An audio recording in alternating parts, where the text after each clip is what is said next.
First timers, what's up sa inyo? Anong first time ang meron sa inyo ngayon? Ako meron akong first time kasi dumating na yung Boya Mic Pro na in-order ko from Lazada. I-unboxing natin ito ngayon.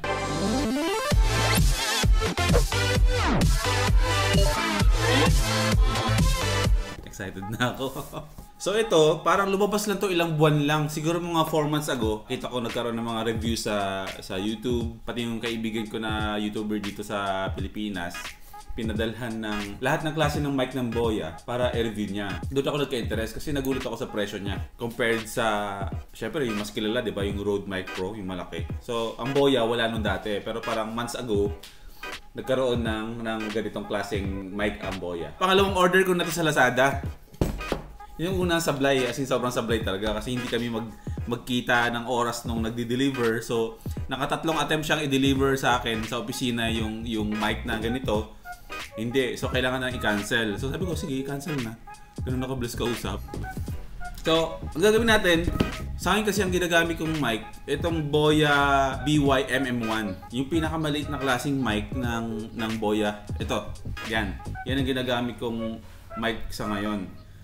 Tapos ngayon, ito, Boya pa rin. Medyo loyal ako sa Boya. Kaya, sana Boya, baka naman pagdating ng araw.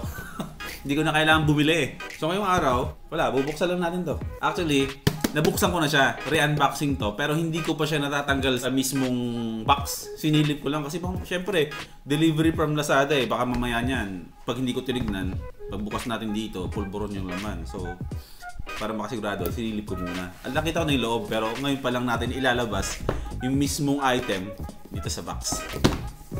Yung comparison muna nung presyo sa Rode Mic Pro, ka-counterpart ng Boya. So ang presyo kasi ng Rode, naglalaro siya sa 19,000 to 20,000, depende sa store. Pero yung sa Henry's na nakita ko, yung Rode Mic nasa halagang 19,500. So gusto niyo malaman kung magkano yung presyo nito na hindi pa discounted. So, bali ang presyo niya nito ay halos kalahati nung presyo ng Rode Mic. So ang original price niya is 8,823 pesos. Pero naka-discount siya ng 60%. Kaya ang naging presyo na lang niya is naging 3,529 pesos. Ito.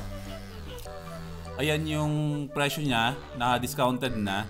Tapos ito yung price niya sa ilalim, nasa 8,000 plus. Plus 100 para sa delivery charge ng Lazada. So naging ang presyo niya lahat-lahat ay 3,628. Okay, check natin yung nakasulat sa box. Boya, nakikita niyo naman, Boya BY-BM3030 ang model nito. Okay. Unbox na natin. Yung mabilisan.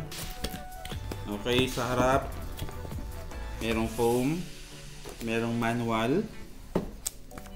So sabi nga nila, magbasa ng manual, warranty card, merong kasamang dead cat. Ito yung ginagamit kapag mahangin, kapag nasa dagat ka or nasa bundok ka. Pag medyo malakas sobra yung hangin, ito yun. Ito yung ginagamit pang filter nung hangin para hindi gumagargal yung tunog ng audio nyo. Meron palang pouch para lalagyan ng mic, medyo malaki nga siya, no?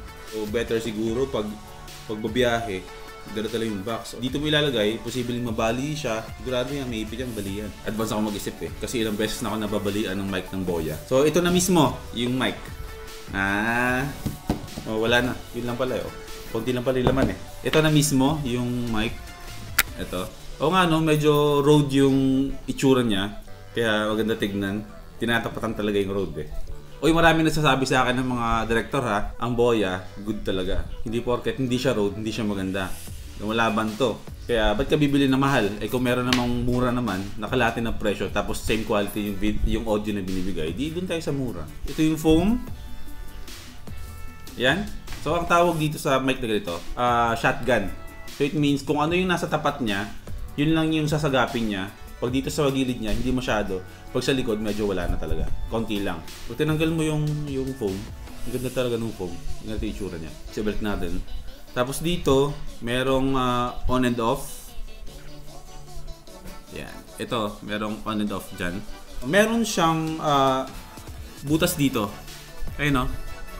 Para yan i-check yung audio para at least kahit paano meron kang monitor na kung gumagana ba siya o may nagre-record ba. Maganda. Meron din siyang integrated shock mount, mas maganda. Yung shock mount, ito yung taga-control. Di ba pag nakakabit siya sa mic sa camera nyo, kahit na magalaw kayo, naglalaro-laro lang yung yung mic. Kasi pag walang shock mount yan, puro gargal yung tunog ng audio nyo. So ito, kahit na medyo magalaw kayo, huwag lang yung sobrang galaw kasi talaga maingay yan. So medyo kahit na umalog-alog siya, tulad ko pa nagbablog ako, malikot ako, hindi siya gagargal. So tahimik pa rin yung audio natin. Tapos yung bigat niya, wala. Mas magaan pa siya sa mic na BY-MM1 na ginagamit ko. Tapos yung size nitong plug, 3.5mm.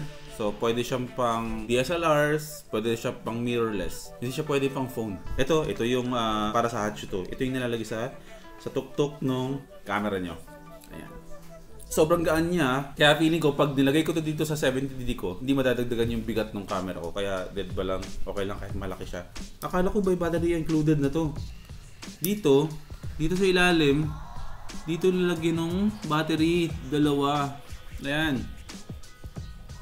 Yan dito sa loob. Ayun, wala akong battery. Pero okay lang kasi unboxing lang naman tayo eh. Syempre sigurado namang gagana yan. Na-excite ako kasi ikakabit ko siya dito sa 70D. Tapos gamit ko tong GoPro dito. May GoPro ako dito eh. Ito yung gagamitin ko pang video para makita niyo yung itsura ng magiging bagong setup ko sa pang vlog. So, yan. Ito yung gamit ko. Ito yung gamit ko pang vlog. 70D. So, ito yung ginagamit ko na mic. Boya BY-MM1. Ito yung pinakamaliit eh. May kasunod dito, bago rin, tatlo to eh. Merong mid dito. Ito yung BY-MM1. Ito yung sinasabi ko. Kasi ito yung Boya mic ko. Ayan sila. Wala lang sa akin yung gitna. Ayan na! Sarap naman. Sarap sa pakiramdam ah. Parang di ako mahalog lang din siya, pero higpitan na natin. Panglaki na. Tapos kakabit natin dito. So, ito na yung bagong vlogging setup ko. Ang laki, nakakapanibago. Ang loud dito pag nasa mall ka.